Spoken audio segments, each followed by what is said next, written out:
Arquivos extraterrestres. Uma cirurgia chocante para remover um implante alienígena foi filmada.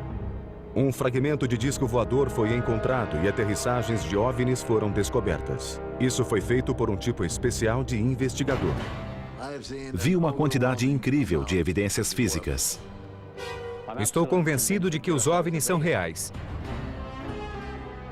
Esses pesquisadores acreditam que existe uma verdade oculta e seu objetivo é descobrir se a ficção científica pode ser um fato científico. Eles são os caçadores de OVNIs.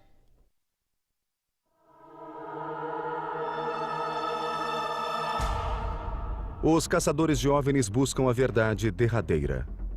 Eles buscam provas de que não estamos sós no universo.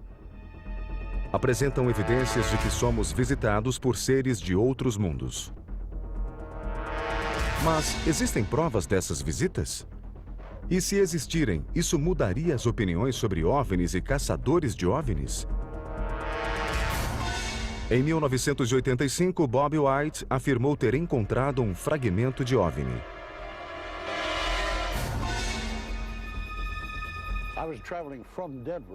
Eu estava viajando de Denver a Las Vegas com uma moça chamada Jane. No deserto, se a noite estiver clara e as estrelas brilharem, pode-se enxergar a grande distância. Eu estava dormindo quando ela me acordou e perguntou o que era uma luz estranha. Eu não sabia, então fiquei acordado, observando. Ao nos aproximarmos, a luz ficou maior. Paramos o carro para olhar. A luz era tão brilhante que eu tive de proteger os olhos com as mãos para olhá-la. Por alguma razão, Jane acendeu os faróis e, quando fez isso, a luz subiu rapidamente, elevou-se nos céus e conectou-se a outra luz, e então um objeto foi expelido.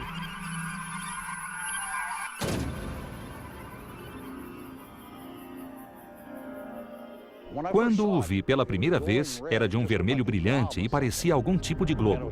Estava quente demais para ser tocado. Fiquei pensando, que tipo de coisa poderia ser? O que poderia ser?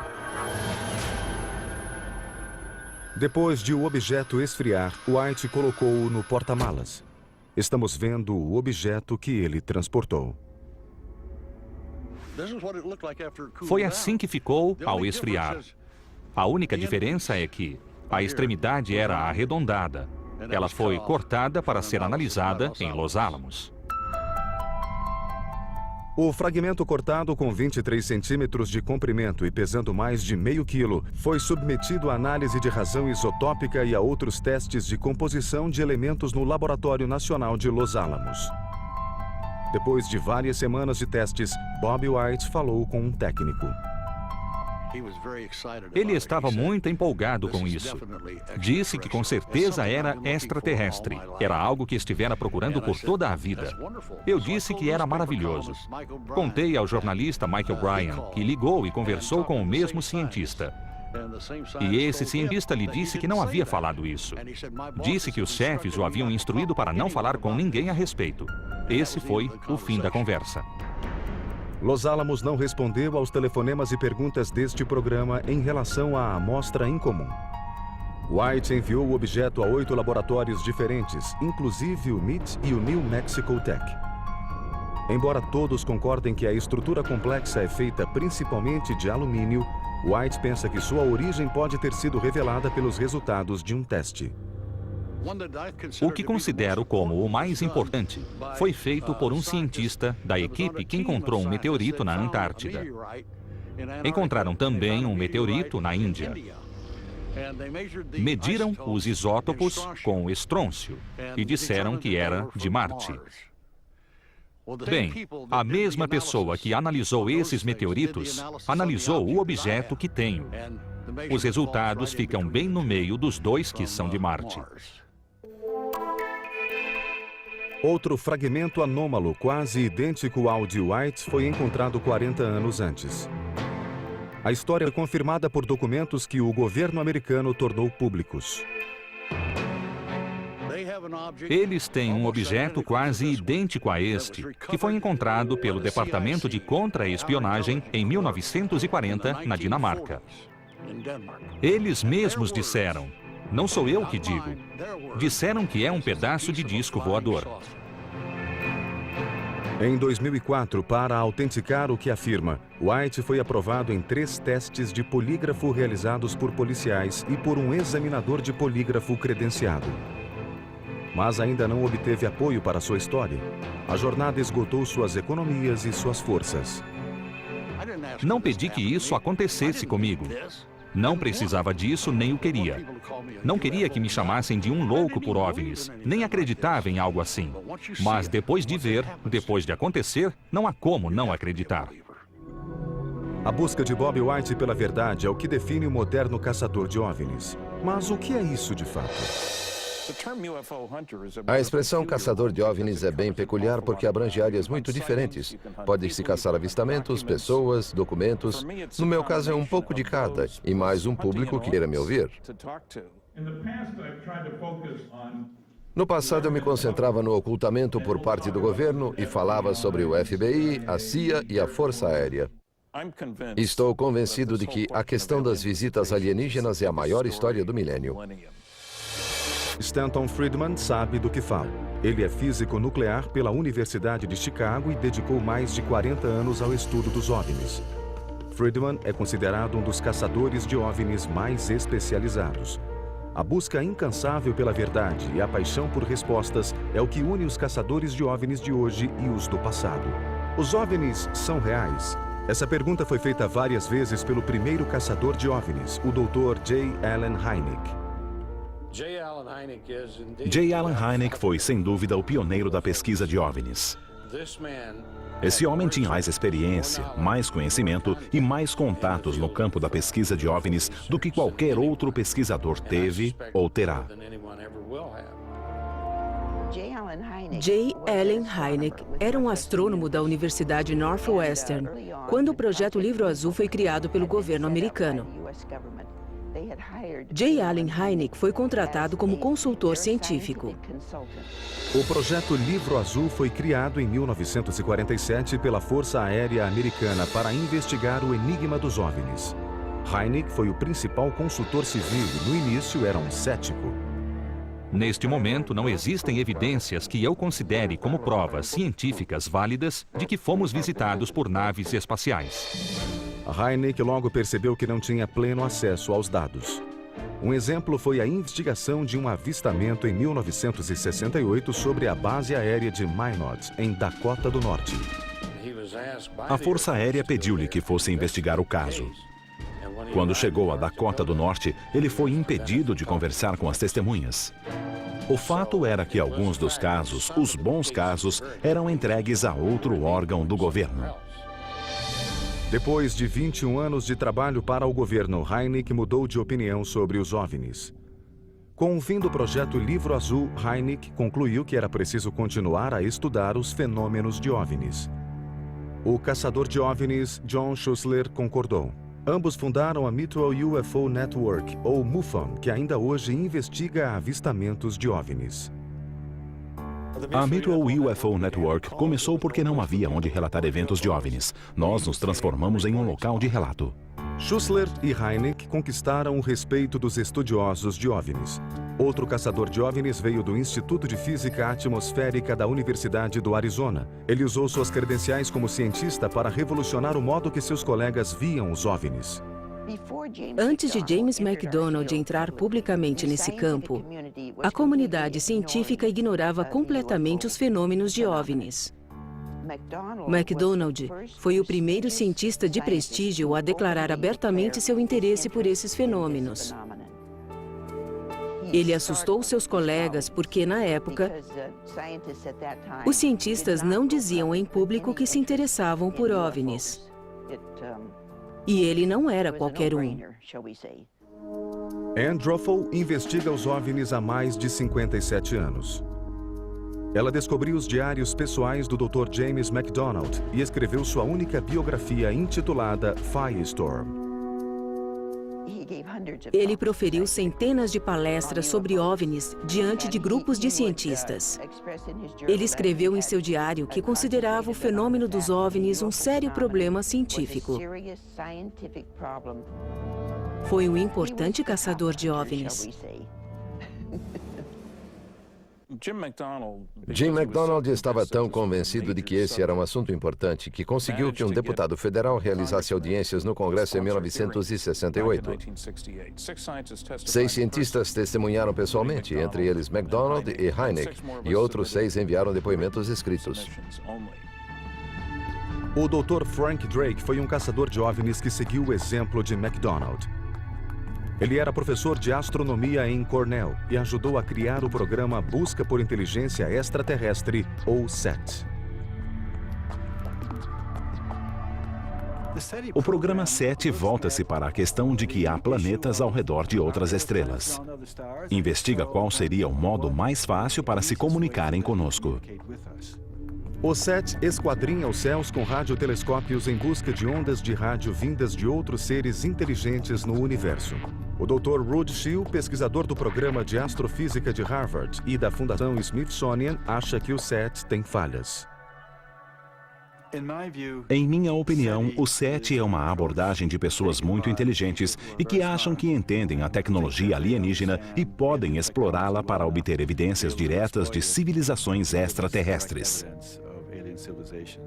Os caçadores de OVNIs são inteligentes também e fazem as coisas óbvias que fazemos para entender algo. Pegamos câmeras, contadores Geiger e o que for preciso para fazer observações.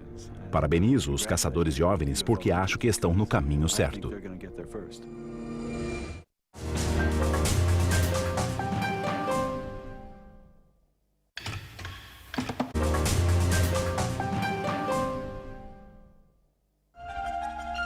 24 de abril de 1964, Socorro, Novo México.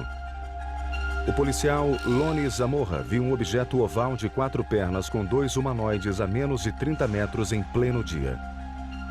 O objeto decolou rapidamente, deixando arbustos queimados e 4 impressões no solo.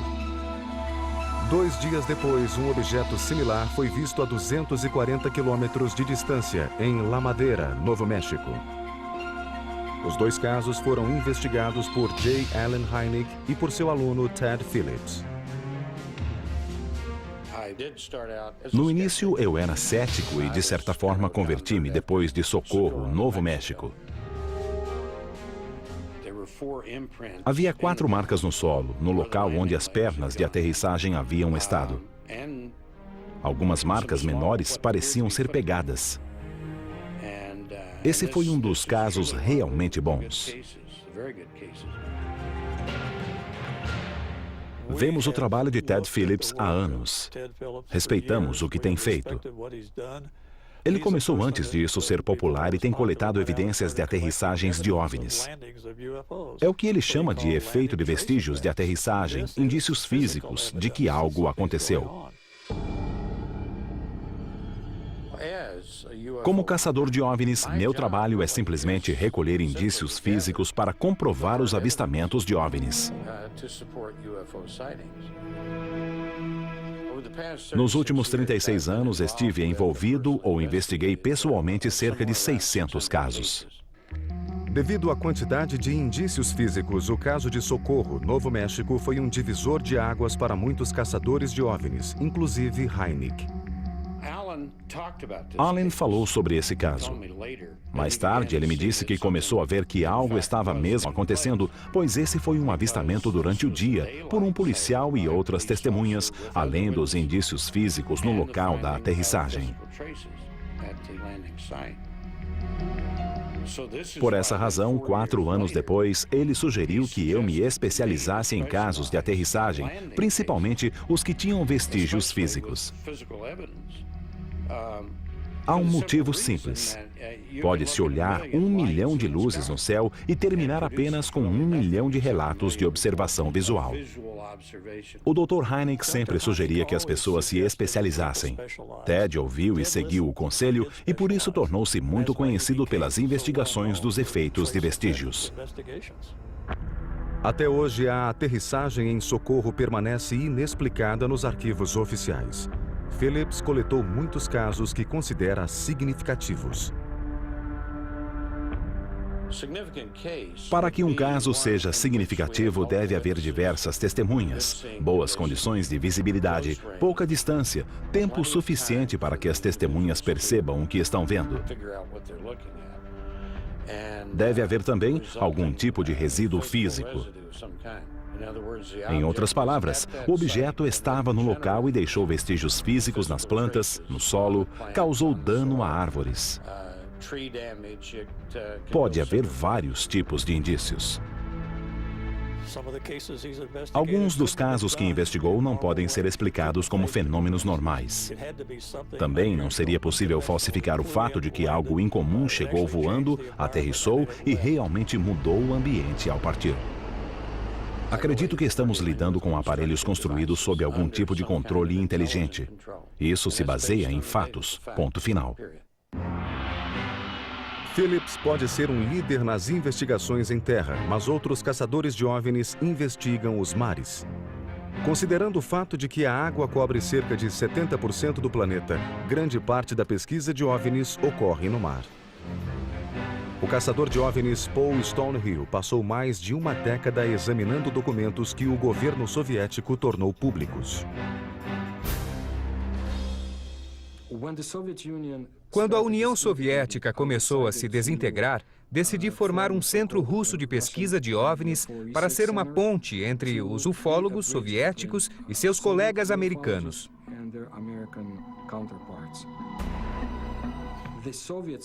Os soviéticos sabiam que havia objetos e fenômenos que não conseguiam explicar, entender nem capturar. Queriam estudar isso. Alguns dos casos mais interessantes aconteceram nos anos 60 e 70, quando comandantes de submarinos soviéticos encontraram objetos gigantescos que os perseguiam em águas profundas. Objetos imensos subiam do oceano. Objetos em forma de charuto planavam sobre os navios soviéticos, observavam e se moviam em alta velocidade. Stonehill especializou-se no que hoje é conhecido como encontros com OSNIs. Um OSNI é um objeto submerso não identificado. Um OVNI é um objeto voador não identificado. A inteligência militar soviética, em especial a inteligência naval, interessaram-se muito pelos OSNIs simplesmente porque queriam avaliar a ameaça que representavam.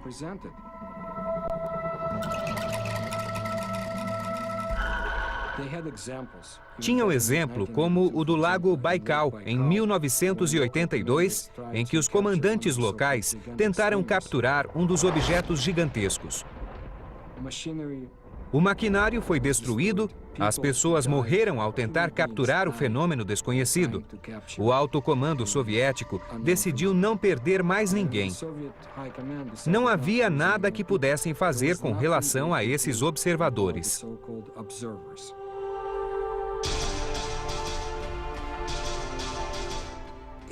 Não é fácil estudar os fenômenos de OVNIs e OSNIs no que diz respeito à União Soviética e à Rússia. Guardar segredos sempre esteve na moda por lá.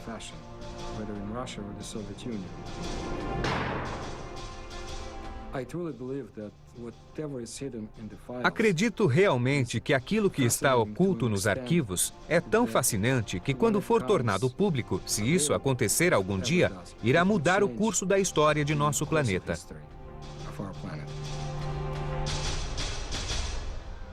Enquanto alguns vasculham arquivos e documentos, outros caçadores de OVNIs exploram além do ambiente físico. Muitas das pessoas que investigam os OVNIs acabam por ampliar seus horizontes, por assim dizer, e entram no terreno da metafísica. Acho que fazem isso porque não obtiveram todas as respostas que desejavam e sentem que há algo além da ciência física com que temos lidado.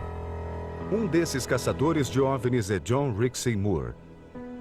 Durante toda a década de 90, ele viajou pelo mundo investigando fenômenos comumente associados a OVNIs, isto é, os círculos em plantações. Um novo círculo é, com certeza, uma experiência fisiológica. É algo que deixa os cabelos em pé. Quando se anda por um deles, é muito interessante observar que o centro do vórtex que se forma não está necessariamente no centro da imagem. O sinal está fora de centro. Se você andar na direção da caída das plantas, terá a sensação de estar descendo ou de estar indo depressa demais. Essa é a sensação que se tem. Mas ao dar meia volta e andar contra a caída das plantas, você terá a sensação exatamente oposta. Você ficará ofegante e parecerá que está subindo. Algumas pessoas reagem muito intensamente e começam a ficar nauseadas ao se aproximar deles. O caçador de OVNIs Ruben Uriarte também experimentou em primeira mão os efeitos fisiológicos que Moore encontrou. No decorrer dos anos em que tive a oportunidade de andar nos círculos em plantações, conversei sobre as sensações corporais com várias pessoas que também estavam lá. Algumas se sentiram desidratadas, algumas ficaram nauseadas. Em alguns casos, eu também senti náuseas. É uma sensação de que há alguma coisa, de que algo está acontecendo com você. Sou um caçador de OVNIs porque quero saber o que está acontecendo. Quero saber o que está havendo neste planeta. Quero saber o que é, a que está ligado e como nos afeta. Quero resolver o mistério e farei o que for preciso para chegar a isso. Acho importante continuar nesta caça à verdade.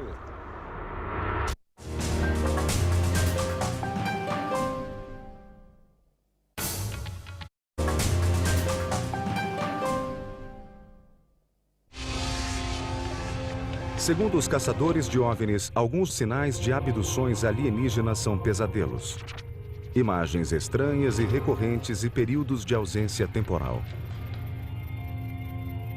Os céticos retrucam que, de modo geral, essas experiências podem ser explicadas pela ciência moderna. Muito do que os caçadores de OVNIs sabem sobre as supostas abduções alienígenas baseia-se nos relatos das testemunhas oculares. Contudo, em alguns casos existem evidências, mas o abduzido não tem lembrança alguma de como isso ocorreu. Nesse ponto, caçadores de OVNIs como a hipnoterapeuta Barbara Lamb param de procurar pistas externas e voltam-se para a mente. Lamb usa a regressão hipnótica para ajudar as pessoas a lembrar e entender as experiências. A regressão hipnótica é, na verdade, algo muito simples. Consiste em levar a pessoa a um estado agradável de relaxamento. Nesse estado de relaxamento profundo, com a atenção inteiramente focalizada em seu interior, pede-se à pessoa que volte para a fonte daquilo que lhe interessa no momento.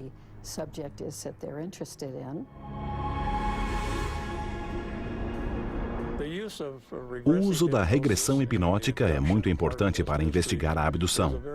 Esse é um instrumento útil e muito valioso se for usado corretamente. Precisamos conhecer mais sobre a mente humana para fazer isso, e Barbara Lamb o faz muito bem.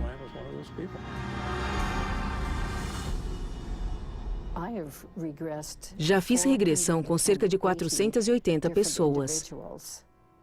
Normalmente, aquelas pessoas que procuram a regressão hipnótica têm um forte indício e, às vezes, vários sintomas de que algo incomum aconteceu a elas.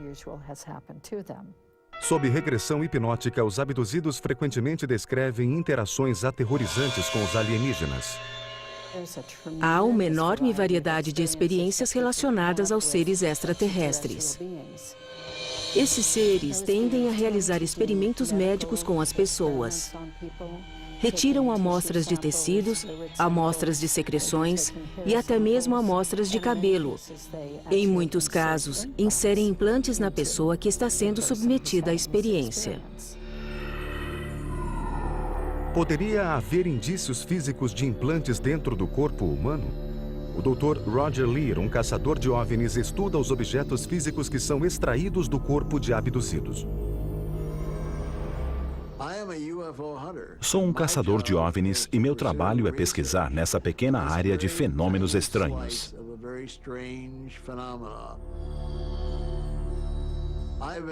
Sou um cirurgião ortopedista há 41 anos. Já pesquisei em diversas especialidades médicas e agora apliquei minhas habilidades científicas aos fenômenos e evidências físicas da abdução alienígena. Um dos melhores exemplos é a história de Tim Collin. 30 de maio de 1978. Tim Collin e sua esposa Janet estavam dirigindo para o norte, perto da rodovia 59, no Colorado, quando encontraram o que acreditam ser um OVNI. Embora se lembrem de ter estado no local por alguns minutos, os Collin chegaram em casa 1 hora depois do previsto. 20 anos depois, uma radiografia de rotina revelou um pedaço inexplicado de metal no braço de Tim. Ele o relacionou àquela noite de primavera em 1978. Em nosso primeiro encontro, ele me contou quem era e disse que pensava ter passado pelo fenômeno de abdução. Disse também que tinha um objeto metálico no braço. Pedi-lhe que me enviasse as radiografias para exame e certamente havia um corpo estranho ali que parecia ser metálico. Estamos vendo imagens da cirurgia realizada em 5 de fevereiro de 2000. Conseguiu pegá-lo? O Dr. Lear supervisionou o procedimento de remoção do objeto estranho. Embora não houvesse uma cicatriz de entrada, foi encontrado um objeto metálico com 6 milímetros de comprimento sob a pele. Quando o objeto foi retirado, descobrimos duas coisas muito surpreendentes. A primeira é que não houve nenhuma reação inflamatória do corpo ao objeto. Isso é praticamente impossível. A segunda é que havia um grande número de estruturas nervosas que não pertencem àquela área específica. Tais estruturas são receptores nervosos. Esses receptores são grupos vivos e ativos de terminações nervosas. Normalmente localizam-se nas mãos e nos pés e respondem ao toque, temperatura e pressão. Segundo o Dr. Lear, não há explicação médica para estarem ligados a um pedaço de metal estranho ao corpo humano. O corpo humano não gosta de ter coisas estranhas dentro dele, e então, quando um objeto penetra no corpo, ele reage contra o objeto. Digamos que seja um pedaço de grafite de um lápis ou algo assim. Haverá imediatamente uma reação inflamatória. Mas nesse caso não houve nada. Só por isso podemos dizer que é algo drasticamente diferente de qualquer tipo de objeto estranho que possa penetrar no corpo. Acho que essas estruturas nervosas formam um tipo de plug que conecta esse objeto e que ele usa a energia dos impulsos nervosos do corpo para funcionar. Em outro caso, felizmente, tínhamos um equipamento que detectava frequências de rádio e conseguimos detectar 2 frequências de ondas de rádio que eram emitidas pelo objeto. Ao serem retirados do corpo, os objetos não fazem nada. Então, obviamente, é a conexão com o corpo que lhes dá a energia de que precisam para fazer o que quer que façam. O Dr. Lear supervisionou mais de 10 operações como essa. Em todas as cirurgias foram encontrados objetos estranhos que estão guardados em segurança no arquivo pessoal do Dr. Lear. As evidências coletadas por ele parecem desafiar a lógica científica. Descobrimos que esses objetos contêm metais que não são deste planeta. A grande quantidade de evidências físicas leva-me a acreditar que a Terra está sendo visitada por seres inteligentes de outro lugar. Por isso, sou um caçador de OVNIs.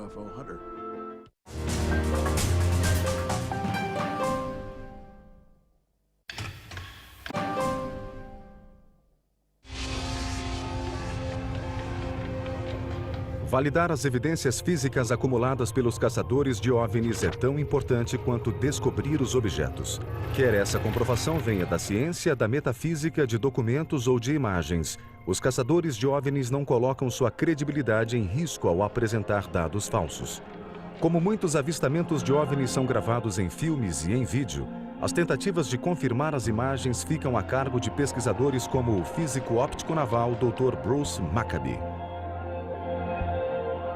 Sou um caçador de OVNIs e meu trabalho é separar o joio do trigo.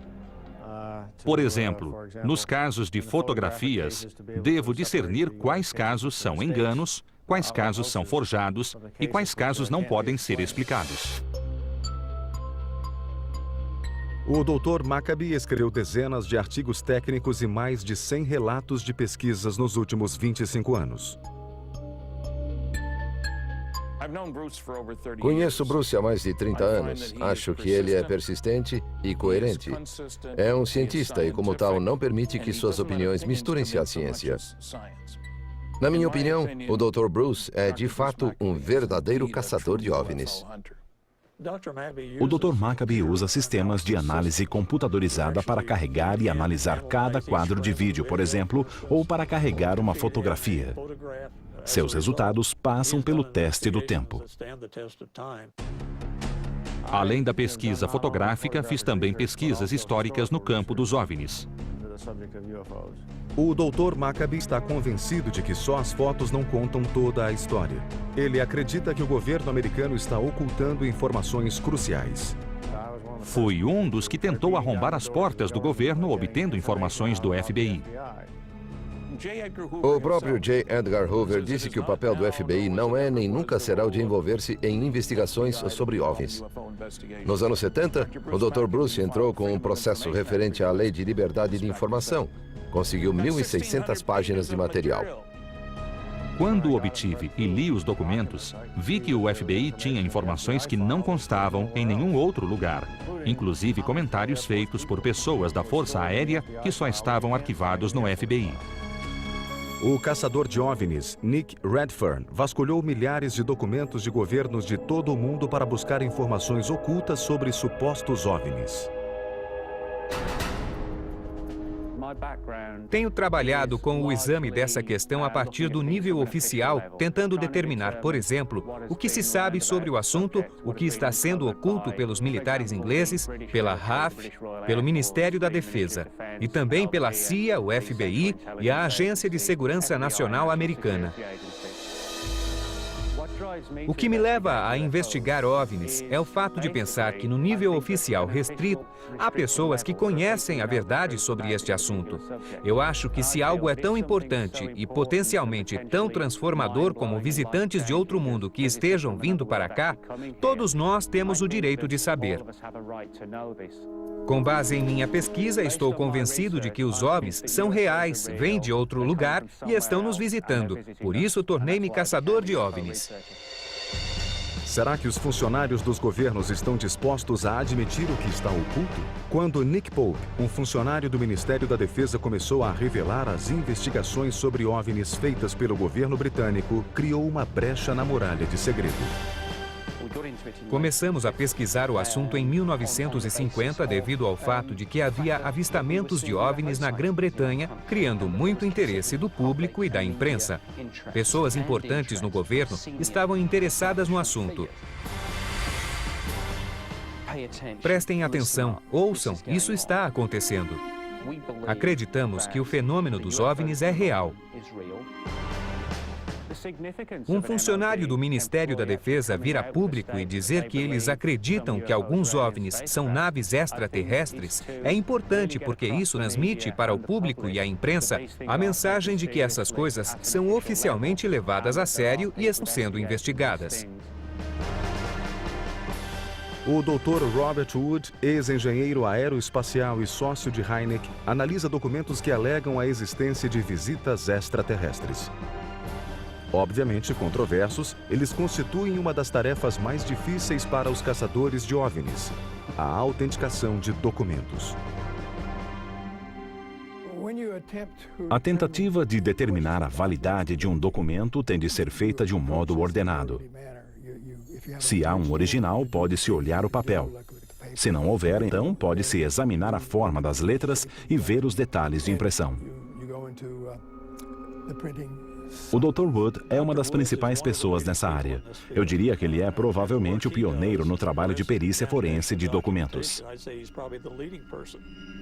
Os documentos a que fui exposto incluem 4.000 páginas de material, na maior parte não confidencial. Alguém que trabalhava em algum serviço secreto decidiu limpar seus arquivos. Mas entre 500 e 1.000 páginas são de acesso restrito. Alguns desses arquivos secretos detalham o MJ-12, um grupo supostamente criado pelo presidente Truman para manter os extraterrestres em segredo. O Dr. Wood analisou os documentos. Levei-os para um especialista em máquinas de escrever e ele descobriu que foram datilografados em uma Underwood dos anos 40. Isso é coerente. Com base na análise do modelo de máquina de escrever, do papel e do conteúdo da tinta, o Dr. Wood acredita que os documentos são genuínos e revelam um ocultamento.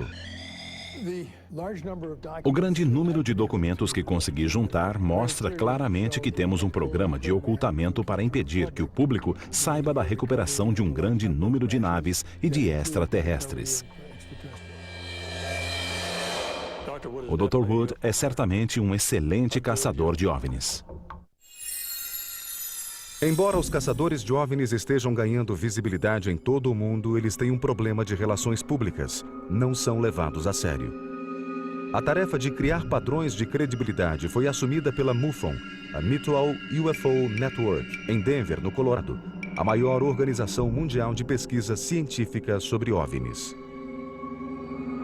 Eles criaram um programa para treinar aqueles que querem trabalhar em investigações. O trabalho do investigador não é o de expressar uma opinião e nem o de influenciar as testemunhas. Basicamente, deve manter a boca fechada, ouvir o que as testemunhas têm a dizer e reunir tudo em uma forma que tenha significado. É preciso passar por um treinamento para conseguir agir da forma correta. Como vão realizar a investigação? O programa de treinamento de investigadores de campo da MUFON treina membros da organização que desejam ser voluntários e fazer o trabalho de pesquisa de campo. Kathleen Martin é a diretora do programa de investigação de campo da MUFON e supervisiona o treinamento e o desenvolvimento de mais de 1.000 caçadores de OVNIs em todo o país. Atualmente, não há nenhuma organização governamental que desempenha essa tarefa. E as pessoas consideram que esse trabalho de investigação precisa ser feito. É um bom argumento. Peter Jeremiah é um dos treinadores que participam do programa da MUFON. Ele tem experiência para determinar quem tem um propósito sério e quem deve ser afastado. Um veículo extraterrestre. Meu objetivo ao ensinar e certificar os outros é obter investigadores hábeis para fazer o trabalho. Não quero investigadores que sejam crentes e que considerem qualquer coisa como sendo um OVNI. Não quero que isso aconteça. Se eles seguirem o manual do investigador e fizerem a pesquisa como devem, os pontos inexplicáveis serão destacados e os outros casos serão rejeitados. Um relato oral. Meu objetivo é ter bons investigadores de campo. Precisam usar sua Bíblia para fazer a investigação, porque é aqui que está toda a informação. A Bíblia é o manual do investigador de campo da MUFON. Os investigadores de campo tratam seus casos de OVNI segundo a tradição dos pioneiros, como o Dr. J. Allen Hynek e o Dr. James MacDonald. A organização criou um conjunto de formulários para facilitar o processo de documentação e também criou o kit do investigador com ferramentas específicas para o trabalho. O equipamento inclui gravador, bússola, mapas e uma máquina fotográfica. John Schussler, um diretor da MUFON, tem uma visão para o progresso da organização. Ele quer ter certeza de que a credibilidade está mantida com a entrada de novos investigadores de campo. Exigimos que todos os pesquisadores de campo estudem e façam um exame para comprovar que entenderam o procedimento necessário. Isso não quer dizer que limitamos o que eles fazem em campo, mas que lhes damos alguns critérios, de modo que todos possamos agir da mesma maneira. Peçam a eles que escrevam o que disserem. Quando o treinamento termina, os caçadores de OVNIs saem a campo. Normalmente recebemos um relato. A primeira coisa a fazer é ligar para a testemunha e marcar uma reunião. Gosto de ir até a casa deles, gosto de conversar pessoalmente e não por telefone. Vamos para o local com eles. Se tiverem qualquer indício, como fotografias ou vídeos, levamos isso em consideração. Nosso objetivo principal é obter um resumo, um relato que depois é enviado à sede nacional da MUFON.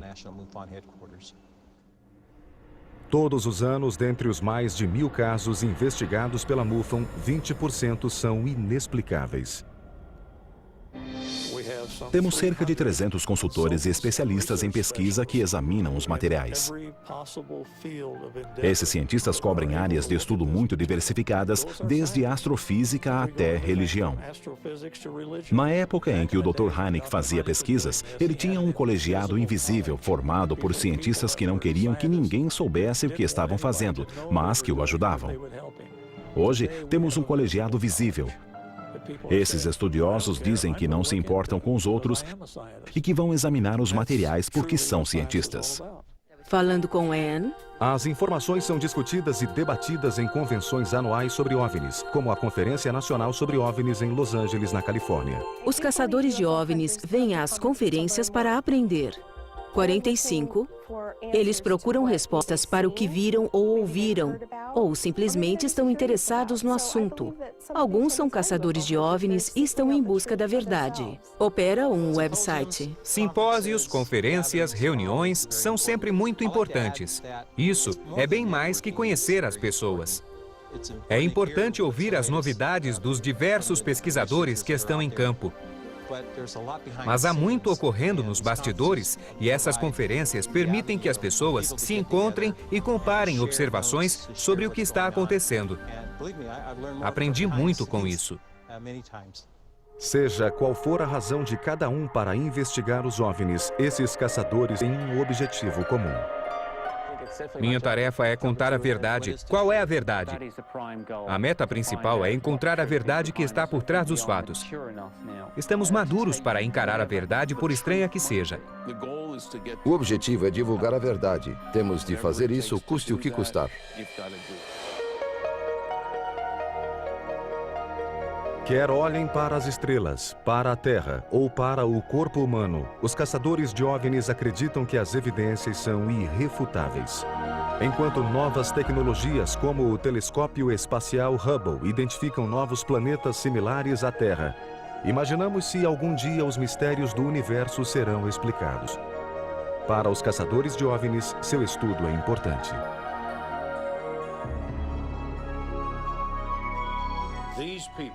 Esses depoimentos podiam mandar alguém para a cadeira elétrica.